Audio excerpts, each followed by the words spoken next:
Muy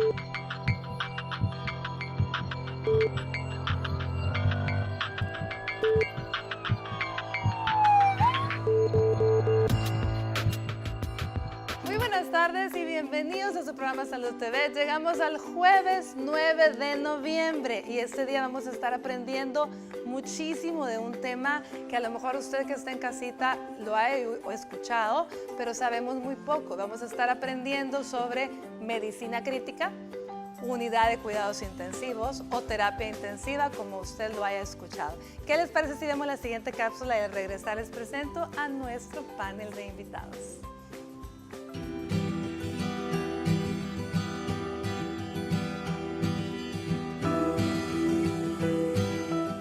Una unidad de cuidados intensivos es una instalación especial dentro del área hospitalaria que proporciona atención a pacientes que tienen alguna condición grave de salud, que pone en riesgo su vida y que requieren de una monitorización constante de sus signos vitales y otros parámetros, como el control de líquidos. La terapia intensiva ayuda a personas con lesiones y enfermedades, además de aquellas complicaciones por cirugías, accidentes, infecciones y problemas respiratorios severos. Involucra atención médica cercana y constante, brindada por un equipo de profesionales de la salud especialmente capacitados. Monitores, vías intravenosas, sondas de alimentación, catéteres, ventiladores y otros equipos son comunes en las unidades de terapia intensiva. Estos aparatos pueden mantener con vida a una persona, pero también aumentan el riesgo de infecciones. Para conocer más sobre los cuidados intensivos y su importancia para mantener con vida a los pacientes que lo reciben, quédese en sintonía de su programa Salud TV. Nuestros médicos especialistas estarán hablando sobre este interesante tema. Acompáñenos. Bueno, y para conocer sobre esta subespecialidad tan importante y tan interesante que realmente salvan vidas definitivamente, tenemos que conocer a nuestros invitados. El primero de ellos, le damos la bienvenida al doctor Herbert García Rivas, quien es el presidente de la Asociación de Medicina Crítica. ¿Qué tal, doctor? ¿Cómo está usted? Buenas tardes, mucho gusto por la invitación y es que estamos listos para contestar todo.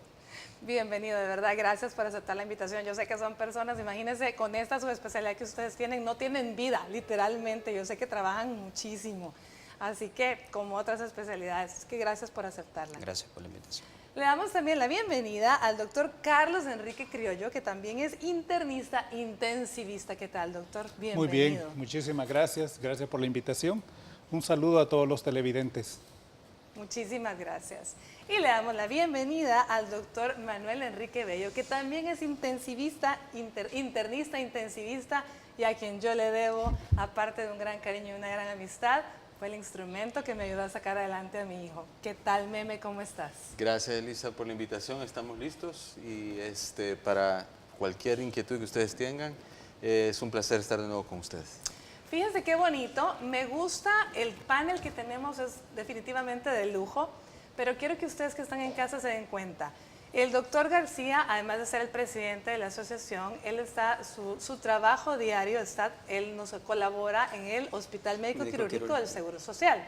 El doctor Enrique Criollo está en el Hospital Nacional Rosales, ¿sí? Sí. Y el doctor Meme Bello, como nosotros le decimos de cariño al doctor Manuel Bello, está en el Hospital Nacional San Rafael. Por lo tanto, tenemos variedad, 3 hospitales, para que usted sepa, y por supuesto, los 3 están en la disponibilidad de trabajar en cualquiera de los hospitales que tienen unidad de cuidados intensivos a nivel privado.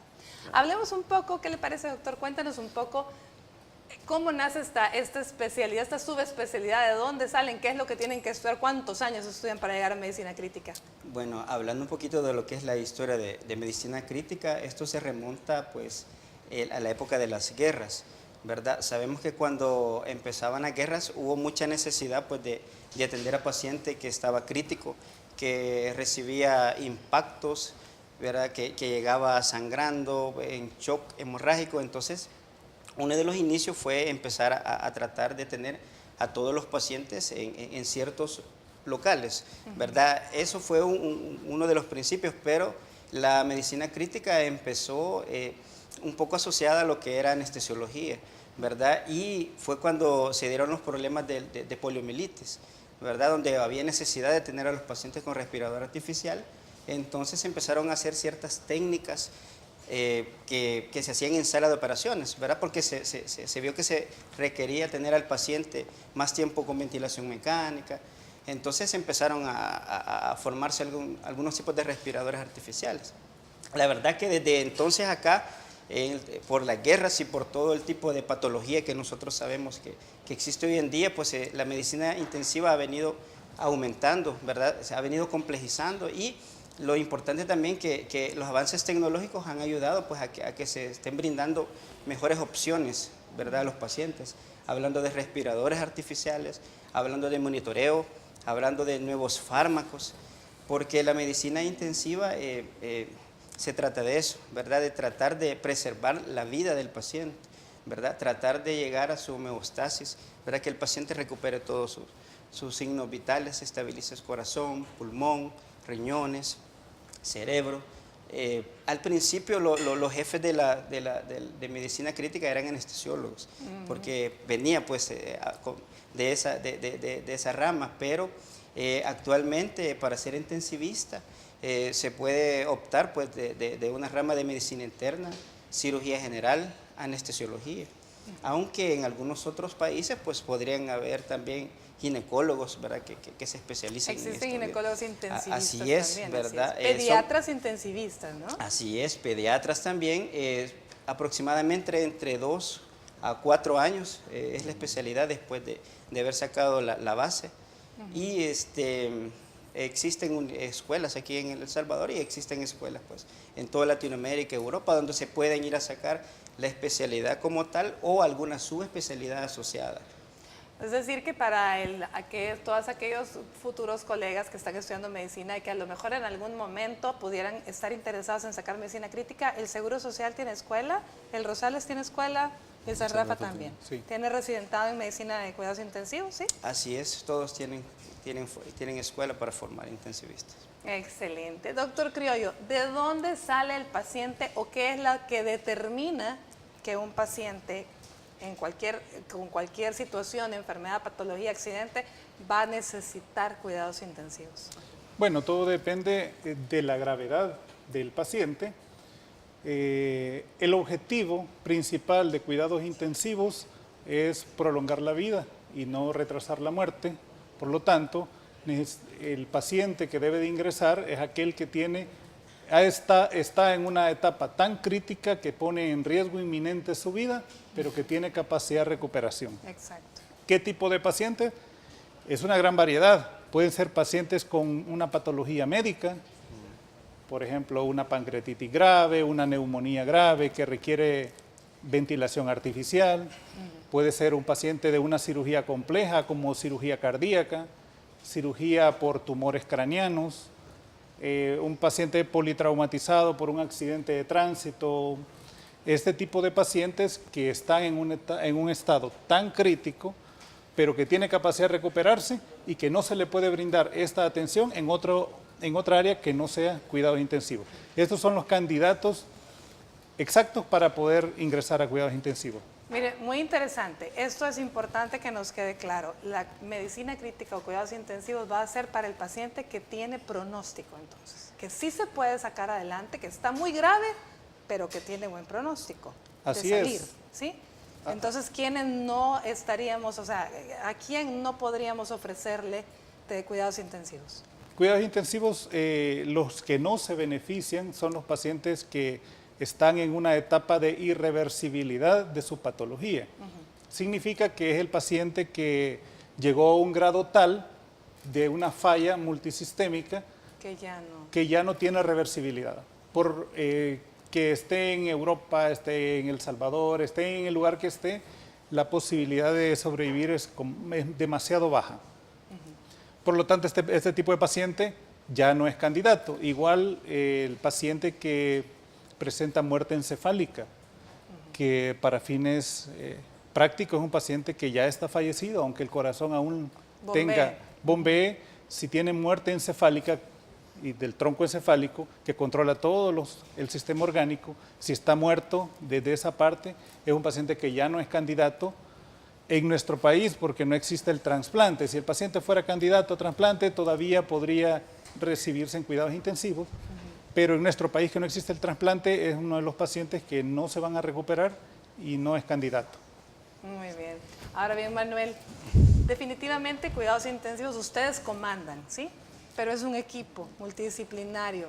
¿De qué otras especialidades o subespecialidades se echan mano? A ver, es una pregunta bastante interesante. La verdad es que se puede echar mano de otras especialidades, especialmente cirugía, cardiología. Trabajamos mucho con neurocirugía.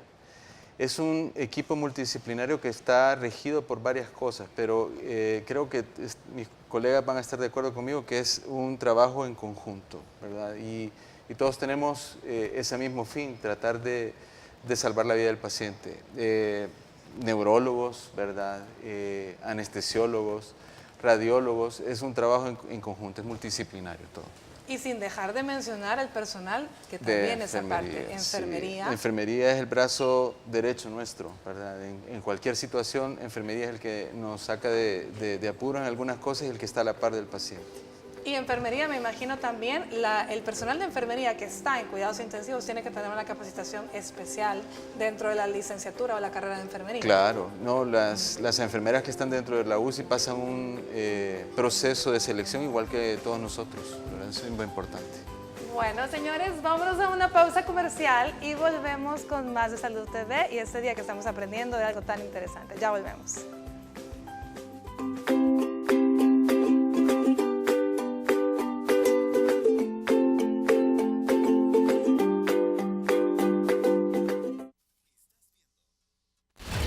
Salud TV.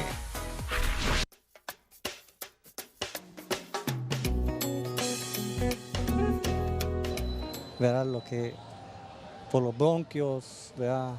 Por la tensión, por el corazón, ¿verdad?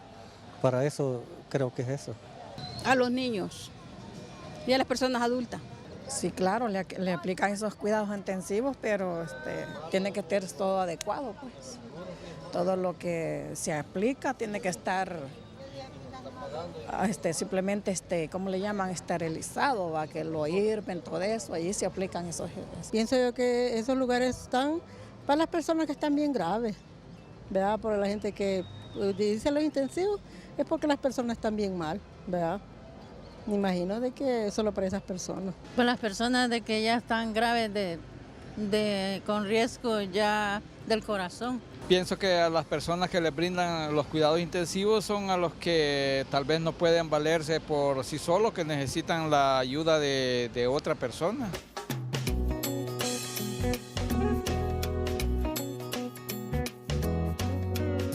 Muchísimas gracias a todas las personas que responden a nuestro sondeo. Miren, curiosas e interesantes las respuestas. Siempre aprendemos mucho de lo que la gente sabe, las dudas que tiene, y ahí es donde tenemos que trabajar más. Estamos aprendiendo, pues, cuidados intensivos, ya dijeron nuestros colegas, para quienes está. Definitivamente es un equipo multidisciplinario y es muy importante. Antes de continuar, le agradezco, William Núñez, le agradezco sus palabras de condolencias, pues, para mi familia. Muy agradecidos. Bueno, ¿qué les parece si vemos, el doctor García Rivas nos ha traído unas fotografías para que aprendamos, o todavía no, bueno, no creo que todavía estamos pendientes con las fotografías, pero comencemos a hablar un poco el equipo que tiene, todo el equipo tecnología de la cual echa mano y que hace la diferencia entre un pabellón de cuidados intensivos, una sala, y un pabellón normal que sería un paciente hospitalizado en su habitación o en un pabellón de pacientes que no están necesitando este tipo de cuidados. El objetivo de los cuidados críticos es hacer un monitoreo de lo que son los signos vitales, pero para esto necesitamos tecnología. Entonces, generalmente el paciente que nos llega inestable hemodinámicamente, ha requerido respirador artificial, ha llegado con arritmia, necesita medicamentos para subir o bajar la presión, necesita medicamentos sedantes, necesitamos saber si el respirador artificial está haciendo su trabajo, que es de oxigenar. Entonces, para todo esto hay varios niveles de monitoreo. Generalmente, pues estamos hablando aquí de electrocardiograma, que en el monitor pues, es de manera continua. También tenemos la tensión arterial. El que la gente ve en la película. El que la gente ve. Así, La presión arterial, frecuencia respiratoria, saturometría. Eso sí que sería lo básico. De ahí está lo avanzado. Cuando estamos hablando ya que el paciente necesita poner un dispositivo ya invasivo, estamos hablando aquí de monitoreo de la presión venosa central. El paciente puede requerir colocar una línea arterial, puede requerir, bueno, si está intubado, va a necesitar el respirador artificial, que como le expliqué anteriormente, son últimamente de alta tecnología. Además, un paciente que pudo haber llegado por un traumatismo craneoencefálico severo, puede haber requerido una intervención, una cirugía en cráneo y necesitamos un monitoreo de supresión intracraneal. Hoy en día se boga lo mínimamente invasivo, pero eso va a depender de cada unidad y de los recursos que se tengan. Idealmente se ocupa el catéter de arteria pulmonar porque nuestro perfil de nuestro paciente es de shock. Entonces el catéter de arteria pulmonar nos ayuda para definir qué tipo de shock tiene el paciente, si fue shock hemorrágico, shock séptico, es decir, por una infección. Contémosle un poquito a la gente qué es shock para que Bueno, shock es aquel estado donde ha habido una baja de la presión. Recordemos que nosotros para mantenernos con vida necesitamos que el corazón nos bombee, necesitamos cierta presión en nuestros vasos sanguíneos para que haya flujo a todos nuestros principales órganos, cerebro, corazón, riñones. Entonces, si por alguna razón médica, por ejemplo, un paciente ha tenido un traumatismo, una herida por arma de fuego, etcétera, hay pérdida de sangre, entonces el paciente ha perdido volumen sanguíneo y se le baja la presión, ¿verdad? A niveles tan bajos que el paciente puede inclusive fallecer, claro, o no llegar flujo sanguíneo al mismo corazón. Puede ser por una causa infecciosa, que es el shock séptico. Aquí estamos hablando de pacientes que llegan con alguna neumonía, alguna infección en la sangre, o que han estado hospitalizados por alguna otra razón y la bacteria pues se disemina al organismo y empieza una etapa del paciente, empieza a involucionar en sus signos vitales y baja la presión. O sea, existen diferentes tipos de shock, pero en algunas ocasiones también el shock se traslapa, ¿verdad? Un paciente puede haber llegado por un traumatismo, pero estando ya ingresado, como sabemos que necesitamos dispositivos de venas centrales, necesitamos medir diuresis, se coloca una sonda transuretral, el paciente está intubado, entonces el paciente puede después verse afectado por una infección. Entonces el shock ya deja de ser un shock hemorrágico y pasa a ser un shock séptico. Entonces para saber en qué momento se está haciendo el traslape de los shocks, y en algunas ocasiones el paciente nos llega en paro a la máxima urgencia del hospital, no sabemos por qué es el shock. Entonces todo este monitoreo nos sirve para categorizar qué es lo que está pasando. Hoy en día también, como le explicaba lo de tecnología, tenemos la ultrasonografía, tenemos el Doppler, tenemos otros dispositivos que nos sirven para ver el gasto cardíaco. Yo tuve la oportunidad pues de estar, como les repito, con Manuel y sí me quedé muy impresionada y muy contenta de ver que nuestros hospitales nacionales, al menos el San Rafael, porque no tengo la oportunidad de conocer el Rosales, pero que tenía muy buena tecnología, por lo cual de verdad los felicito y les digo, cuéntanos un poco de lo que, además de lo que mencionaba el doctor, ¿qué más tiene? Mencionabas el Doppler, ¿sí? A ver, lo que pasa es que también en cuidados críticos como en otras especialidades, la medicina ha ido evolucionando a ser lo menos invasiva posible, por lo que te decía Herbert, de que a veces cuando nosotros colocamos catéteres, ponemos sondas, son entradas fáciles para las bacterias y entonces estas bacterias pueden invadir todo el sistema circulatorio y después los órganos y el paciente se nos complica. A tal Entra grado, por una cosa y sale con correcto, a tal grado que llega a ser un shock séptico, o sea, una infección tan grave que pone todavía en peligro de muerte, más riesgo de ese peligro de muerte que por lo que ingresó. Entonces, hay alguna tecnología, no toda obviamente, pero que se va dirigiendo hacia la parte no invasiva. Una de estas tecnologías es el ultra y el Doppler transcraneal, en el cual, pues, como la mayoría de gente sabe, pues es un método diagnóstico que es mínimamente invasivo y no tiene niveles de radiación o que sea peligroso para el paciente. Por ejemplo, en el Doppler transcraneal se está utilizando, por lo menos en nuestra unidad, a todo paciente con problemas cerebrales para ver el flujo, cómo le llega la sangre y si llega la sangre, a qué velocidad llega, para saber si el paciente tiene algún otro trastorno. En caso de ultra, nosotros podemos hacer ecocardiografía, claro, no una ecocardiografía como el cardiólogo especialista, pero para saber si el paciente necesita líquidos, sueros o no necesita sueros y otros medicamentos para elevar la presión. E incluso en el contexto de nuestro país, que es un país bastante violento, con mucho accidente, hacemos exámenes abdominales para ver que si hay algún tipo de líquido fuera de las vísceras o del intestino, y esto nos lleva a un diagnóstico de patología o un trauma abdominal. Terminando, aterrizando, la nueva tecnología va hacia eso, hacia ser menos invasivo, pero que tenga también un respaldo científico que nos ayude a detectar suficiente como para reemplazar el gold standard o los métodos tradicionales. Por suerte, pues prácticamente nosotros ya estamos entrando en esa etapa. Se está tratando de capacitarnos a todos, tanto por iniciativa propia de cada unidad como también de los organismos donde nosotros pertenecemos, pero el hecho es que dentro de unos años esperamos nosotros que ya estos métodos diagnósticos nos ayuden a tomar decisiones terapéuticas, como en el caso que tú viviste. Fue algo que nos ayudó a decidir una terapia pulmonar en cuestión de minutos, decidir también qué terapia cerebral íbamos a dar, etc. Entonces, cuidados intensivos es una unidad, como mis colegas mencionaron, con tecnología, pero que está evolucionando cada día más.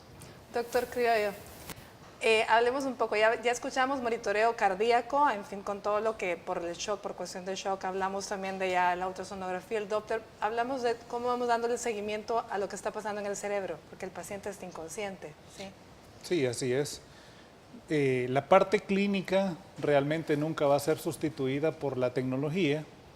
Sin embargo, en el caso de nuestros pacientes que están bajo sedación, bajo influencias de relajantes musculares, estos son los casos donde realmente necesitamos una tecnología más avanzada como es el Doppler transcraneal y también tenemos algunos estudios de imágenes como puede ser una tomografía axial computarizada, existen las resonancias magnéticas, cuando consideramos que existe alguna enfermedad estructural, cuando es exactamente una hemorragia cerebral, queremos ver cómo va la evolución posterior a una cirugía. Son los estudios de imágenes los que nos ayudan principalmente. Y existen algunos otros como son bulbos yugulares, que son unos catéteres que nos ayudan a medir la oxigenación también de la sangre a nivel del cuello, de la sangre que regresa del cerebro, y esto también nos da una idea cómo está el metabolismo cerebral. Eso es lo que realmente también nosotros estamos haciendo en nuestro hospital y es hacia donde nosotros también le estamos apuntando sobre el monitoreo. Muy interesante. Mire, vamos a tratar de ver las fotografías más adelante para que nos expliquen un poco ya más detallado de qué es lo que hemos estado viendo. Pero sabemos que cuidados intensivos, y si usted en alguna ocasión pues tuvo la oportunidad de saber que alguien estuvo ahí, ya sabemos que es para salvarle la vida, para sacarlo adelante, y vamos a estar aprendiendo de eso mucho más.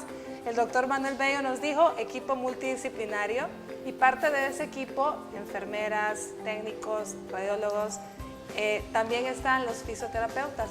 Y quisiera que en la siguiente cápsula veamos a la licenciada Daisy Guardado, quien nos va a hablar de la rehabilitación física del paciente que está en cuidados intensivos. Ya volvemos.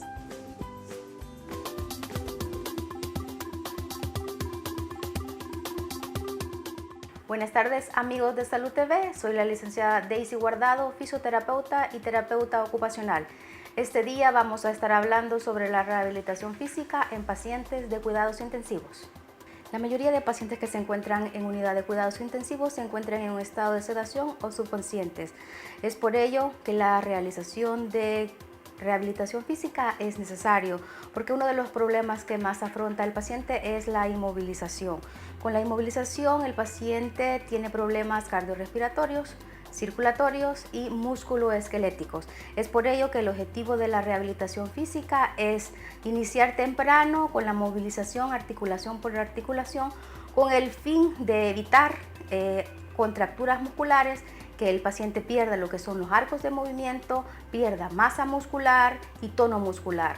La rehabilitación empieza pasivamente, en el cual el fisioterapeuta realiza de una manera pasiva los ejercicios que no sean bruscos, con el fin de evitar que también el paciente sufra alguna lesión muscular, irlo incorporando poco a poco. Conforme el paciente vaya saliendo de su estado de sedación, es necesario que el paciente vaya teniendo movilidad activa, en el cual nosotros lo vamos incorporando poco a poco. Cuando el paciente ya es dado de alta de la unidad, el paciente va a tener la capacidad de poder movilizar sus extremidades y poder incorporarse a las actividades de la vida diaria de una manera más fácil. Recuerde que la realización temprana de la fisioterapia es necesario para evitar complicaciones a futuro. Soy la licenciada Daisy Guardado para Salud TV. Nos vemos a la próxima.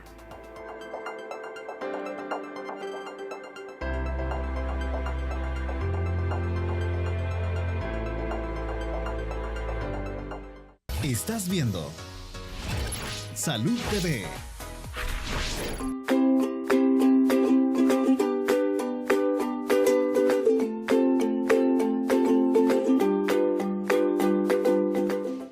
Bueno, buen provecho si usted está almorzando. Gracias por permitirnos acompañarle. Estamos en nuestra sección de primeros auxilios.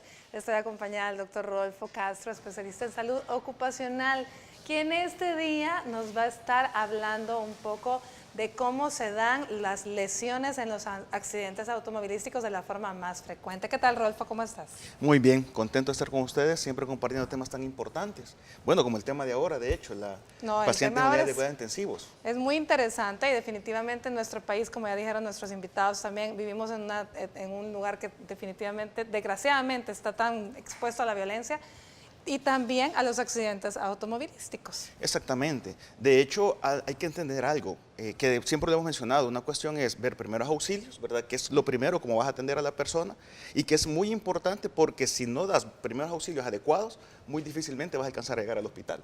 Exacto. Ya. Entonces, es importante dar primeros auxilios dependiendo del tipo de la magnitud. Los primeros auxilios obviamente no solo van en relación a accidentes, también van en relación a enfermedades, tal como ellos lo comentaban.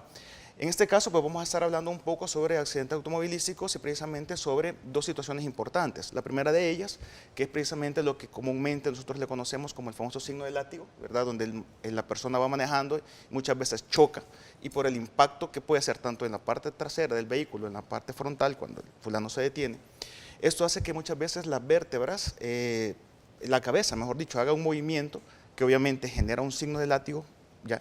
Y que esto hace que muchas veces cuando la persona regresa o se va hacia adelante se genere una fractura a nivel del cuello. Ahora, que se ve ese conjunto por el golpe atrás normalmente o golpe al frente y el frente, o es por el freno que la misma persona puede poner el freno. Esa parte es bien interesante porque es importante conocer la cinética de un accidente. Por ejemplo, si ustedes se han dado cuenta, cuando una persona está sentada y alguien va manejando, el levantón o el primer levante que es el vehículo, la persona se va hacia atrás. Va para atrás, exacto. Ya cuando el vehículo avanza a cierta velocidad, pues prácticamente uno se mueve. Y dentro del vehículo, si el vehículo va a 60 kilómetros, 80 kilómetros por hora, a esa velocidad también va nuestro cuerpo. Y de hecho nuestras vísceras también suceden el mismo impacto. Ahí podemos ver un poco en el video, por ejemplo, una de las características por las cuales muchas vidas se han salvado ahora, precisamente por el reposacabezas. Antes de los años 70, 80, más o menos, no había reposacabezas. Muchas personas tenían accidentes, a veces que eran, digamos, leves en comparación a los que hay ahora, pero que terminaban con lesiones en el cuello. Ahora, dependiendo, obviamente, eso es la importancia de utilizar un cinturón, ¿verdad?, adecuado, porque cuando no se utiliza, obviamente, la persona rebota por todo el vehículo. A veces no solamente se fractura el cuello, sino que también termina lesionándose la cabeza. Especialmente si no lleva cinturón de seguridad, también va a terminar en el vidrio del frente. El vidrio, digamos que sería como lo mejor que le puede pasar, digamos, por decirlo de esa manera, pero a veces pueden golpear contra los pilarillos del vehículo y generarse una fractura. A veces la gente se preocupa mucho porque se le ha hecho lo voy a decir en español, así en términos salvadoreños, se hace un chindondo. Pero a veces el chindondo no es tanto el problema, sino más bien la hemorragia que se genera internamente. Ahora, la pregunta es, ¿cómo lo voy a saber? No lo vas a saber. no lo vamos a saber. Es mejor siempre pensar que mejor asumir que puede estar pasando y vamos a tener que ayudar a esta persona inmovilizándole el cuello, ¿cierto? Exactamente. Ahora, hay unas técnicas que se conocen como técnicas de estricación, que básicamente es la que utilizan los bomberos, donde ellos cortan con tijeras eléctricas el vehículo, pero dentro de los procedimientos de estricación en primeros auxilios consiste en que la persona se mete en la parte de atrás del vehículo, del asiento trasero, agarre la cabeza de la persona, haga una apertura de la vía aérea, ¿verdad? Y mantenga la vía aérea abierta. ¿Verdad? Obviamente hay que activar el sistema de emergencias, el 132, ¿verdad? Para poder ser trasladado inmediatamente hacia un centro hospitalario. Por otro lado, vamos a ver también de que a veces la persona puede tener el accidente, puede bajarse, puede conversar en un momento determinado. Y desmayarse. Y de hecho, en el Rosales tuvimos un caso hace muchos años de personas que la señora, la esposa, la mamá atendió al esposo y a los hijos, y a la señora la quisimos atender, y la señora decía, no, atienda a mis hijos, atienda a mis hijos, atienda a mi esposo. Y posterior a eso la señora cayó, ¿verdad?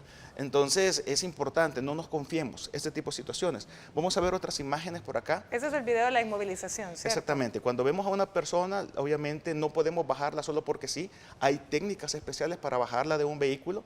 Y lo que estamos viendo ahí, pues obviamente son fracturas a nivel de las vértebras cervicales, ¿verdad? Y la parte más complicada es cuando esto está precisamente, lo voy a decir de esta manera, en las vértebras que están más pegadas a lo que es el cráneo. Entonces, ahí tenemos que hacer una tracción mandibular y, en la medida de lo posible, con la colocación de un cuello. Muchas veces la gente no quiere, después de la acción, no me ponga nada, dice la gente, y después vienen las complicaciones. Claro. Este en el caso que esté consciente, pero en el caso de inconsciencia, que es la parte más difícil, donde muchas veces van a, dependiendo de la atención que se le dé y de la atención de primeros auxilios prehospitalarios, en este caso, que puedan llegar a un hospital para que puedan ser atendidos, obviamente, ya por los colegas, en las distintas unidades, ¿verdad? Ya cuando ya definitivamente ya logran llegar al hospital, han llegado con vida y entonces ya ahí determinan ellos qué es lo que van a hacer y quiénes van a pasar. Y es que recordemos algo, los primeros auxilios, su función principal es conservar la vida. Ya preservar la vida de la víctima, en este caso, para darle el tiempo suficiente para que éste pueda llegar a un centro hospitalario y poder ser atendido. Vamos a ver, bueno, no sé si van a pasar. Tenemos las imágenes de las... ¿Imágenes? Vamos a ver, entonces normalmente pues, lo que tú decías, uno puede tener, la peor parte es pegarse en los pilarillos. Pegar en los pilarillos, el hecho de que se fracture. Ahí tenemos, por ejemplo, un cráneo, ¿verdad? Donde hay un sangramiento interno. No lo podemos saber definitivamente, no lo vamos a saber bajo ninguna circunstancia. El hecho de que la persona esté inconsciente, esto nos obliga a aplicar una técnica que ya en algún momento le hemos hablado, que se llama CAB, el CAB, verificar que tenga circulación, que tenga buena respiración, ¿verdad? No es de nuestra preocupación en primeros auxilios que la persona esté consciente, sino más bien que tenga vida simple y sencillamente. Ya de ahí tenemos que trasladarlo. Aquí podemos ver una imagen de fractura de cráneo, ¿verdad? Bien característico. Las fracturas de cráneo se van a caracterizar porque hay hundimiento muchas veces y no el clásico chindondo que mencionamos, ¿verdad? Pero recuerden siempre que no cometamos el error de mandar a la gente a la casa cuando ha tenido un accidente, sino que por favor consulten y sobre todo si la situación es muy grave, recuerden que nuestro sistema, pues el 132 está con la capacidad para poder atender estas emergencias como atención prehospitalaria y posteriormente ser trasladado con nuestros especialistas que ya los conocimos, ¿verdad? En un momento determinado. Muchísimas gracias, Rodolfo. Definitivamente, por muy simple que aparentemente sea un accidente, lo mejor es activar el sistema de emergencia, tratar de ayudar y no estorbar. Muchísimas gracias, Rodolfo, por los tips de este día. Muchas gracias. Vamos a un corte y volvemos.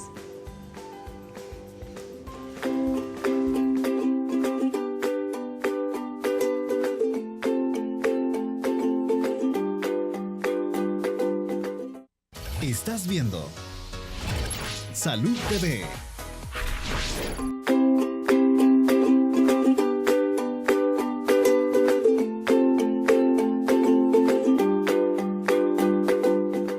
Continuamos con nuestro programa, estamos en nuestra sección Mitos y Verdades. Usted ya la conoce, establecemos el enunciado, creencia popular y nuestros especialistas lo desmienten o lo rectifican.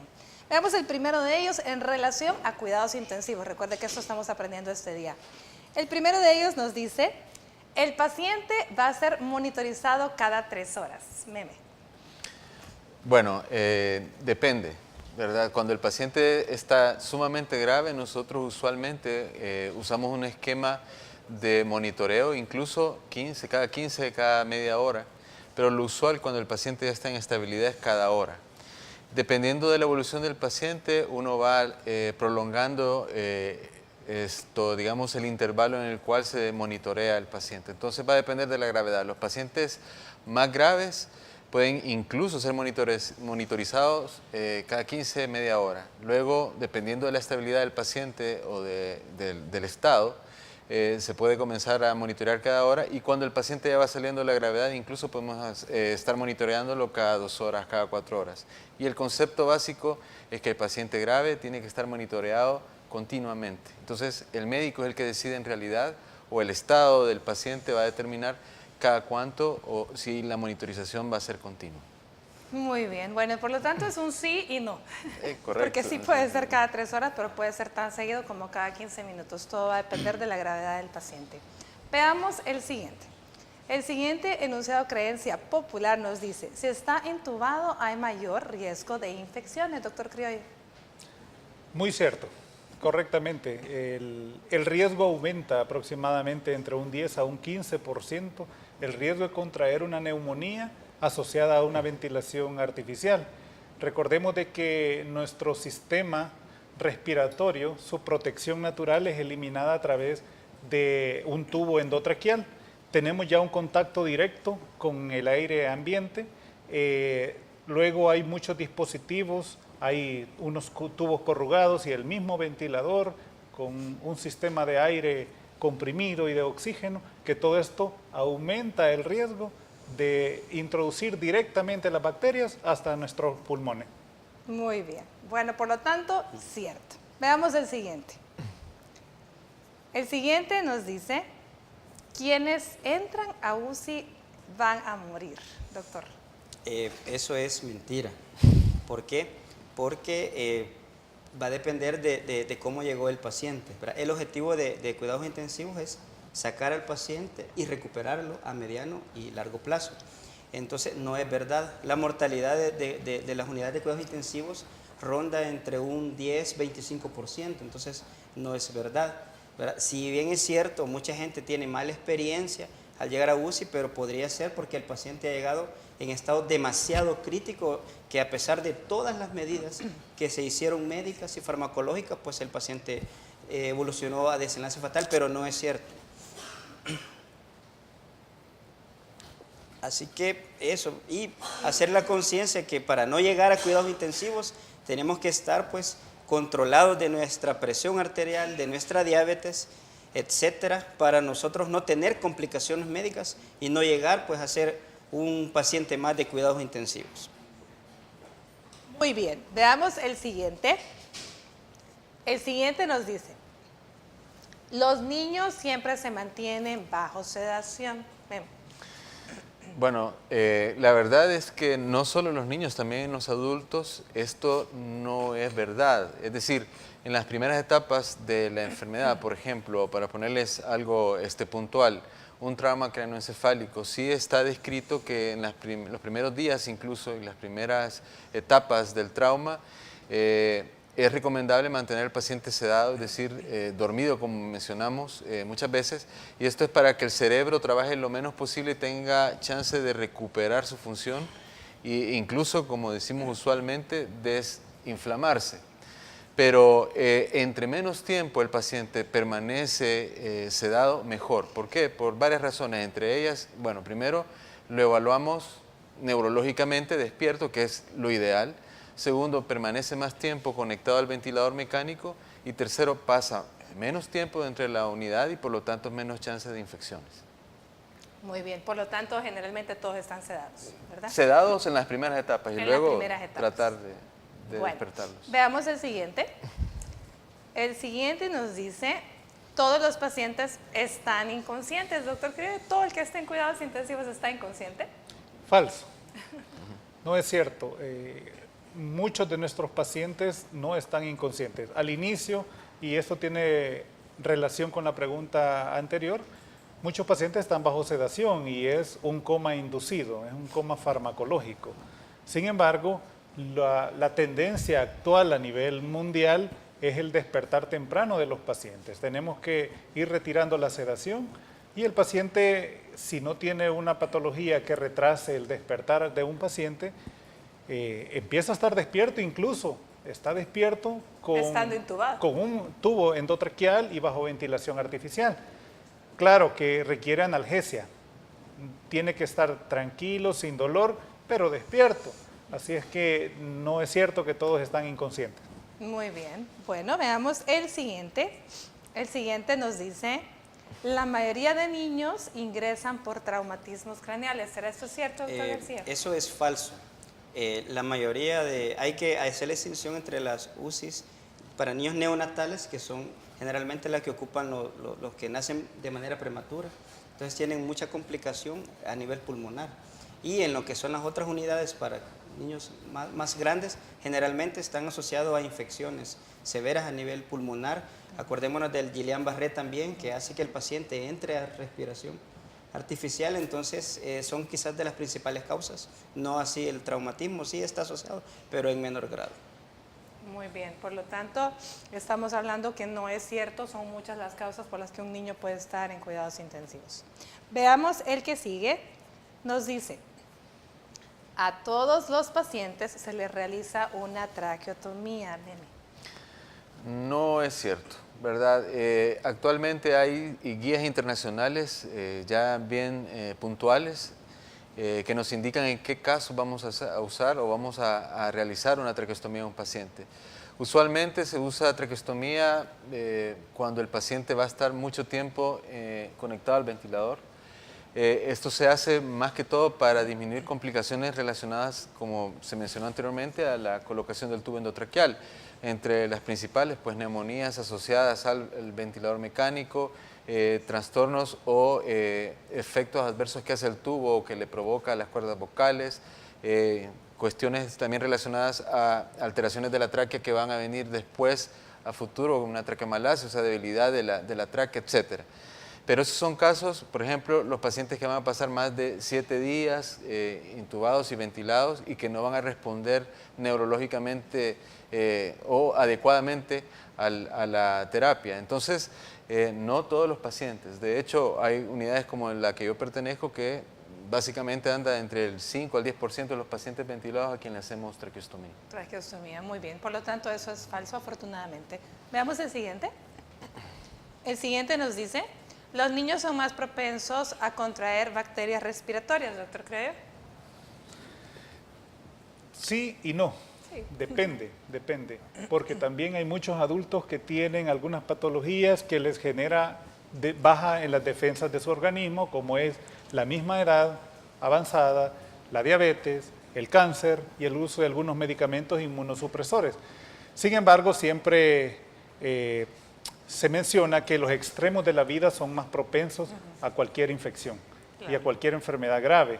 Así es que los niños tienen propensión, pero también los adultos. Y no es exclusivo. No es exclusivo de los niños. Muy bien. Veamos el último de nuestras creencias populares que vamos a conocer hoy.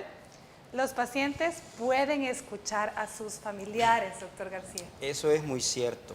Como explicaba el doctor, existen varios niveles de sedación, ¿verdad? Pero en el subconsciente, muchos pacientes después que ha pasado por medicina intensiva, recuerda todo lo que se habló alrededor. Por eso es bien importante darles buen analgésico porque ellos sienten dolor. Entonces la familia tiene, cuando llegue, hablarles, darle confort, así como nosotros también explicarle al paciente cada vez que le vamos a hacer un procedimiento. Porque el hecho de que esté en teoría medio sedado no quiere decir que no sienta. Así es. Muy bien.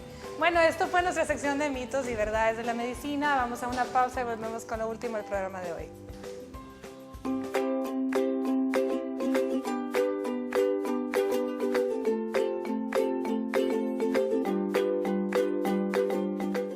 Estás viendo Salud TV.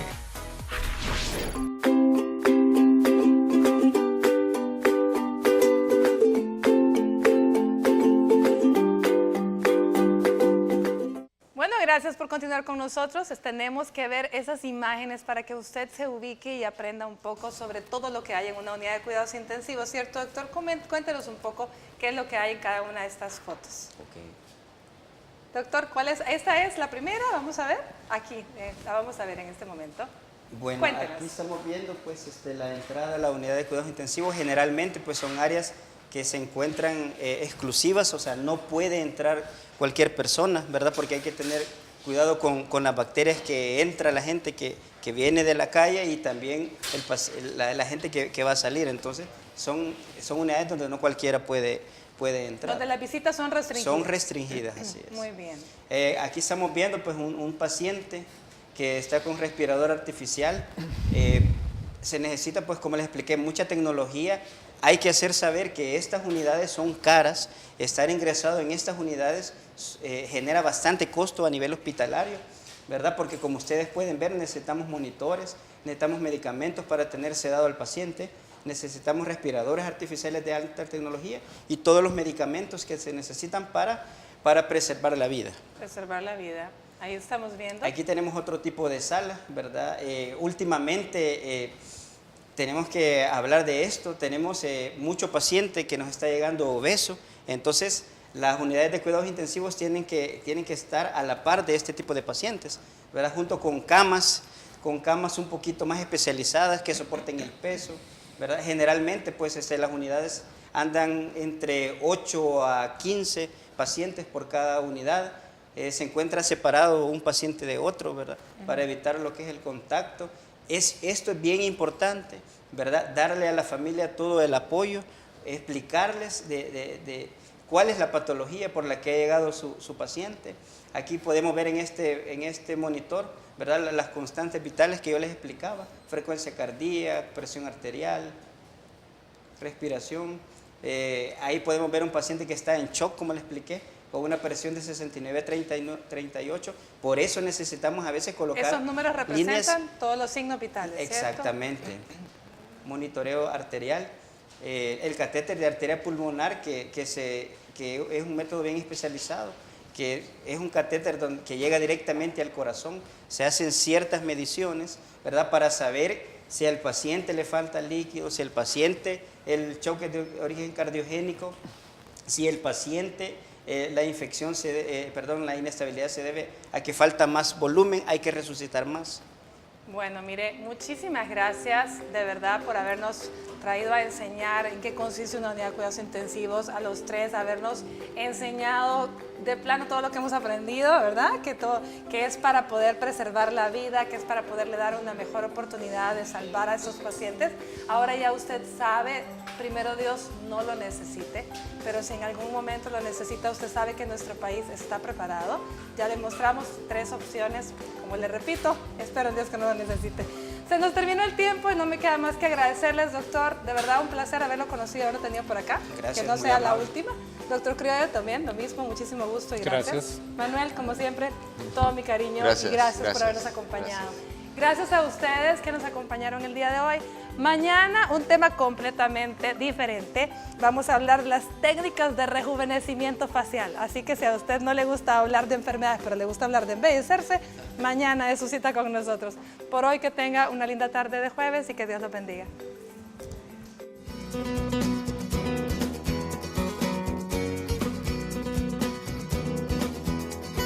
Si tienes un familiar en cuidados intensivos y no sabes cómo manejar esta situación, te damos los siguientes consejos. El descanso es importante. Procura tomar tiempo para desconectar y dormir lo suficiente para sentirse descansado.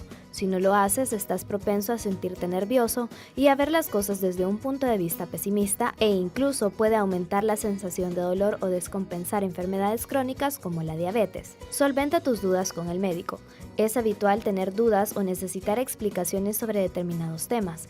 Debes entender todo para poder tomar decisiones, si fuera necesario, más fácilmente. Expresa tus sentimientos. Exterioriza cómo te sientes y qué necesitas para sentirte mejor. No lo guardes por miedo a preocupar o a dar trabajo. La mayoría de las veces expresarlo alivia y además ayuda a encontrar soluciones a diferentes problemas. Recuerda que los cuidados intensivos son brindados por el personal capacitado que está enfocado en salvar la vida de los pacientes.